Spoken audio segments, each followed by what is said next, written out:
Tougher times ahead, retrenchments more than double in the second quarter, and the numbers are set to stay high in the coming months. COVID-19 is here to stay. Experts warn that even with a vaccine, life will not return to normal for years. And don't forget to collect your Trace Together token. The nationwide distribution is underway, starting in Jalan Besar and Tanjung Pagar. Good evening, you're watching The Big Story, coming to you live from the Straits Times newsroom. I'm Olivia Quay. And I'm Haryanto Diman. Now you can subscribe to the Straits Times channel so you never miss a single episode. Now, the number of retrenchments in Singapore has more than doubled in recent months as COVID-19 takes its toll on companies.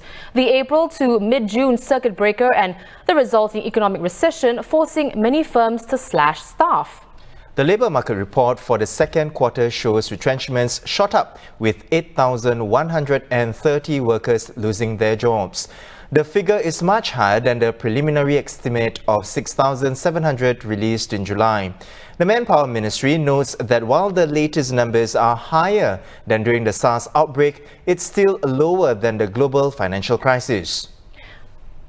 Well, the trend is reflected in Singapore's unemployment rate. For locals, it rose to 4.1% in July, up from 3.8% in June. The overall unemployment rate for locals and foreigners combined rose to 3% in July, up from 2.8% in June. MOM said it will release unemployment rates monthly instead of quarterly to better detect shifts in the market. Let's bring in NTUC Assistant Secretary General Patrick Tay to discuss this further. Patrick, thank you so much for coming onto the show. Patrick, based on these figures, are we expecting the third quarter to be worse, or do you think we will see the employment situation in Singapore get better? Yes, I think the Q2 labour market report has just been released. We see the retrenchment figures in the Q2 more than doubled from Q1. I think total for at least for the first half of the year, looking at slightly more than 11,000. That's more than entire of 2019.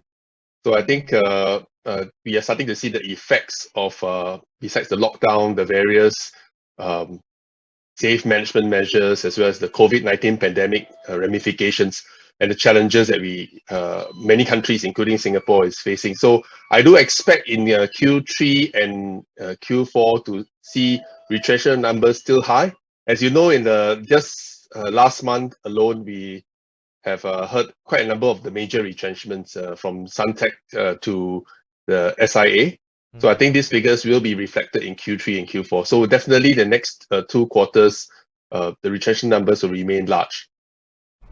Well, Patrick, as you know, there are currently various government support measures, for example, the Job Support Scheme, to help cushion the impact of the pandemic on the jobs market. But DPM Heng Swee Keat has said that these measures, of course, will not be available for an indefinite period of time. If that happens, how will the jobs market survive when these support measures stop, like when the JSS stops in March next year? Yeah, that's why there's a whole spectrum of schemes available. Not just to help companies and businesses to cope with the current pandemic challenges, but at the same time also prepare them for the longer haul. I think it's important that many companies and businesses be able to pivot and adapt to this next normal, particularly with all the various safe management measures as well as the various restrictions, not just in Singapore, but in the region and across the globe. So I think it's very crucial for companies and businesses to be able to start re-strategizing and preparing themselves for the longer haul. Because as you know, some of the measures, and of course, we know the job support scheme will stretch a bit more till early next year. But I think the government is adopting an approach where we try to support companies and businesses to try to cut costs to save jobs. At the same time, also encourage companies and businesses to embrace some of these next normal, as well as digitalization, as well as the restructuring and transformation all at one go. I think so. It's important actually for companies and businesses to really grapple with the changes, to stay ready, relevant, and resilient. Now that's on the part of businesses and companies. Now, Patrick, say for job seekers, what advice do you have for job seekers? I think it's very important for job seekers. As you know, the market is besides the fact that we have a tight labour market situation, I think the latest employment figures and the labour market figures do not augur well.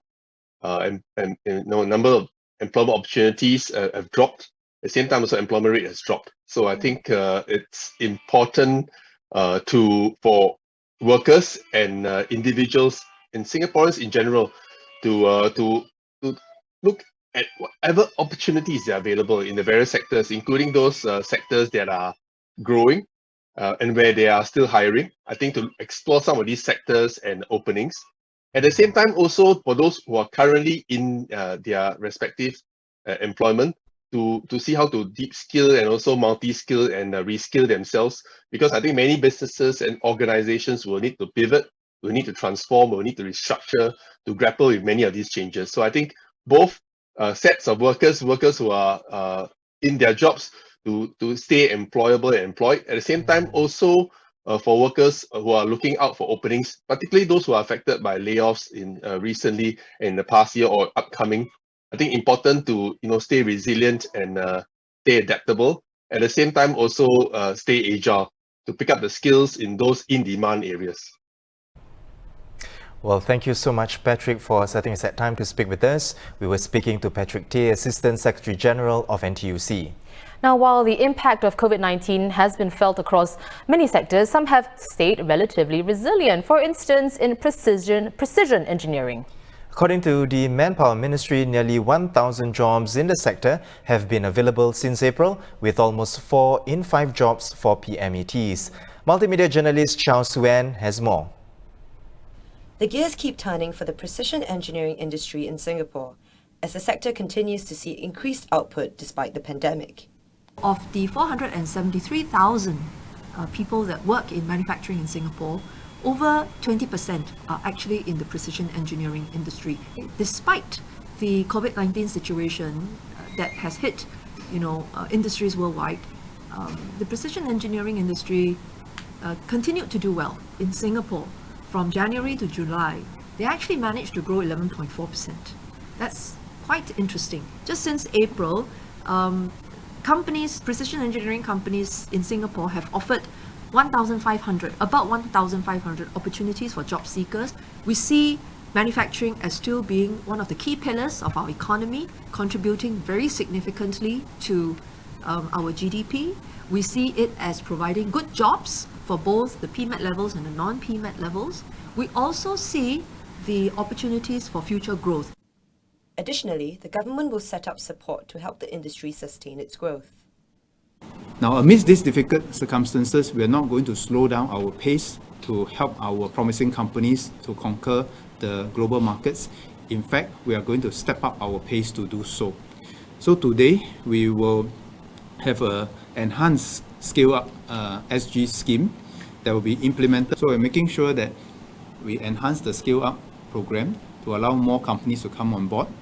The second thing is that we're making sure that all these companies have access to the good resources in A-STAR and other research institutions so that we can continue to work with them to innovate and we can continue to build a bigger market rather than to compete on price alone. 50 promising companies over the next 2 years under the enhanced Scale-Up SG program. Minister Chan Chun Sing also spoke about the importance of industries and governments working together to help displaced workers. He gave the example of several firms who have opened up positions and traineeships to create jobs for retrenched Singapore Airlines workers. This includes in industries such as education as well as food and beverage. Chow Suen for the Straits Times.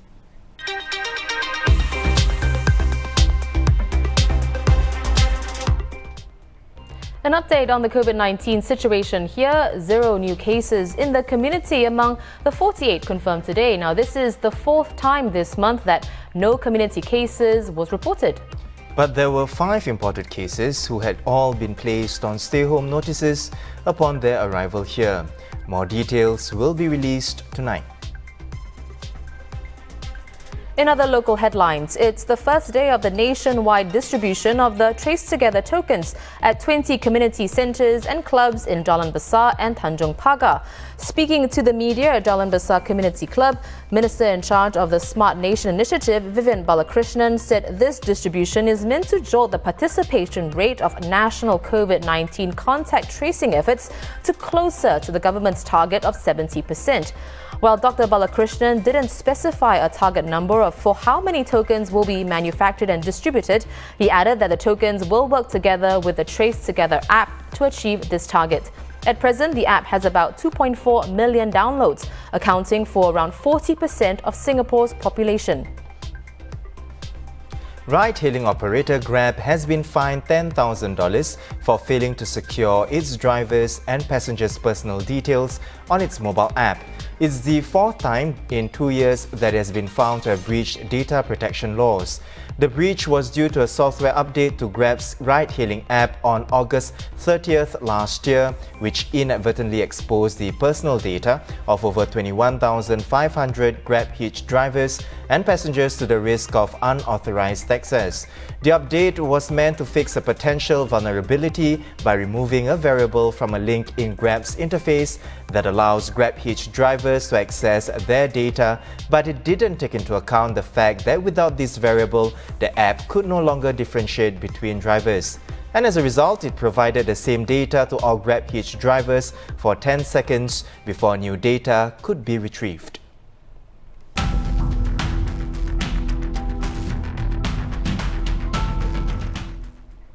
The World Health Organization reported a record one-day increase in global coronavirus cases yesterday, with the total rising by almost 308,000 in 24 hours.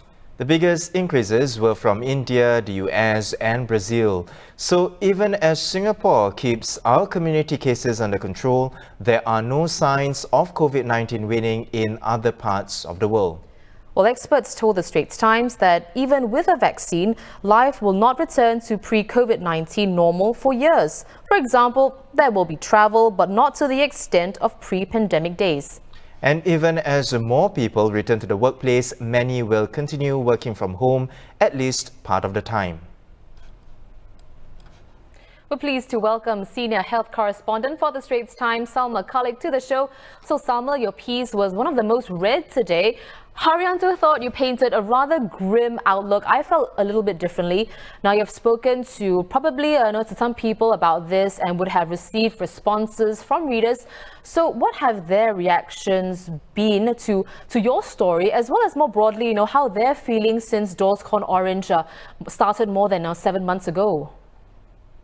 Very much like you and Haryanto, Olivia, something this, something that. Some people are suffering from COVID fatigue, right? They think the numbers here are so low, maybe it's time that we ease things more and let people live life as per normal.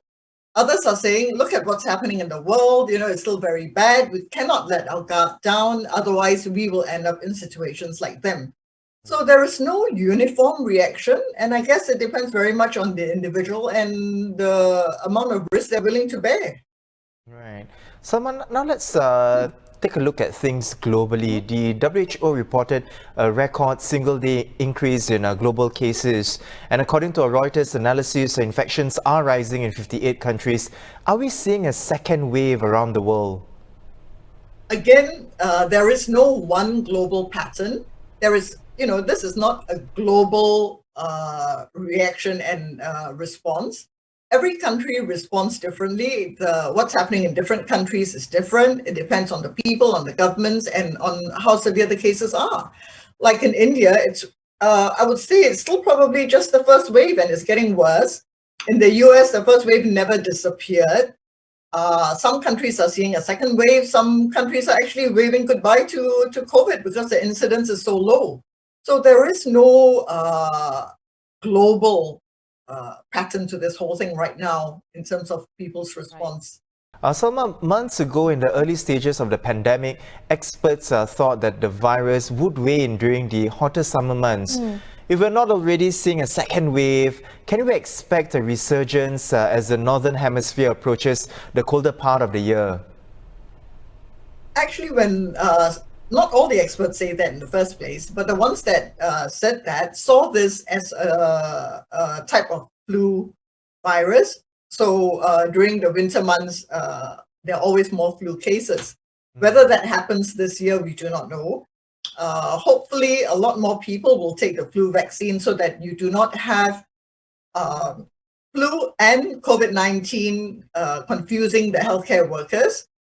If the number of flu patients goes down, then at least they can concentrate on COVID.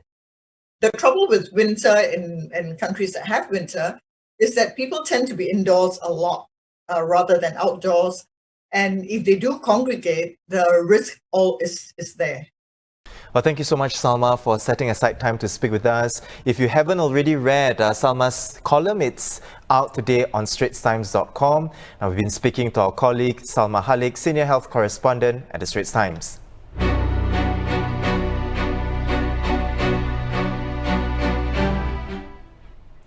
Global headlines this Monday. Yoshihide Suga is said to be Japan's next prime minister after he was elected as the ruling Liberal Democratic Party's new leader. The 71-year-old is a close ally of outgoing PM Shinzo Abe, who resigned last month due to health issues. Japan's parliament will convene on Wednesday to inaugurate Mr. Suga. ByteDance, the Chinese owner of social video app TikTok, is reportedly pursuing a business partnership with Oracle in the US after rejecting a sale to Microsoft. It had been in talks with both companies after President Donald Trump ordered the sale of TikTok in the US and threatened to ban the app, citing national security concerns. Back home, National Development Minister Desmond Lee wants to make Singapore a cooler city with more trees and better designs. The Straits Times' environment correspondent Audrey Tan spoke to Mr. Lee to find out more about his vision for our city. Sustainability has been nudged up the national agenda this year. There are plans to help the country tackle climate change and create jobs in the sustainability sector. The National Development Ministry has taken this mission to heart, unveiling plans earlier this year to transform Singapore into a city in nature. But with the pandemic raging on in the background, what has COVID-19 taught us about the importance of sustainability? We catch up with National Development Minister Desmond Lee to find out his take on the issue. In order to have the resilience to deal with shocks like COVID-19, we have to be sustainable. But in order to be sustainable, we need to engender the spirit of stewardship and want to partner other people. Stewardship is a frame of mind in the sense that although we may have resources, these are not just for our own use, but to be shepherded, to be managed, to be cared for in order for the benefit of future generations. Partnership ensures that we maximize what we have, work together, everyone brings their comparative advantages to the table, and then we can be more resource efficient and more sustainable. We are, of course, a city and a state of 720 square kilometers, one of the most densely populated cities in the world. And at least from MND's perspective, it's a big push for urban sustainability. So that is designing, building, operating and living sustainably in urban setting. We've talked also about greening, biodiversity conservation, and really harnessing the wonderful services that nature provides. And in a city like ours, all the more we should cherish and value that. Our greening efforts in Singapore has been a 60-year journey. In the early years, a garden city reflected the desire to make Singapore green. A city in a garden recognizes the fact that with nature all around us, we have to live as a city within a setting of nature. City in nature pushes it even further. And what you will see in the decade ahead of us is 1 million more trees, intensive greening, more nature areas, more connection to nature. But to achieve that, we have to have that mindset where more Singaporeans not just appreciate nature, but are active stewards for our environment. But at the same time, when we intensify the greenery through our city and nature efforts, it will bring Singaporeans in closer proximity to the beauty of our flora and fauna. But that also can engender human-wildlife conflict. And therefore, in as much as we can put in infrastructure measures to help manage that interface, so too do all of us have to learn how to appreciate, how to manage these interactions that we have on an increasingly intensive basis with the flora and fauna around us. Becoming a city in nature takes time. How will Singapore be doing this? We will plant 1 million trees and get Singaporeans to do so alongside us. We will add another 1,000 hectares of green areas so as to expand the natural capital that we have in Singapore. We will build more infrastructure that is green to sustain the efforts on biodiversity conservation and get more Singaporeans, both young and old, to appreciate the services that nature provides. Firstly, it helps to mitigate the urban heat island effect by providing canopy and shade, and this takes decades to achieve. Second, with heavier rainfall, it ensures that we manage floods better. It helps to do bioremediation of water before it enters our waterways.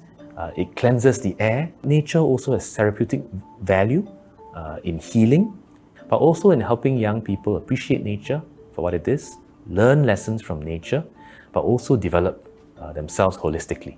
Now, nature in a city creates an opportunity for us to build our identity. Green and greening in Singapore, our trees, our city nature. You ask any Singaporean the world over, to say this is one of the important intangible hallmarks of being Singaporean. It's a sense of identity, the sense of self, the sense of family and continuity that this effort to continue to green Singapore will bring us. For more news and videos, visit straitstimes.com and subscribe to our YouTube channel by hitting the red button below. Once again, I'm Haryanto Diman with Olivia Quay. Join us tomorrow for more stories on A Big Story.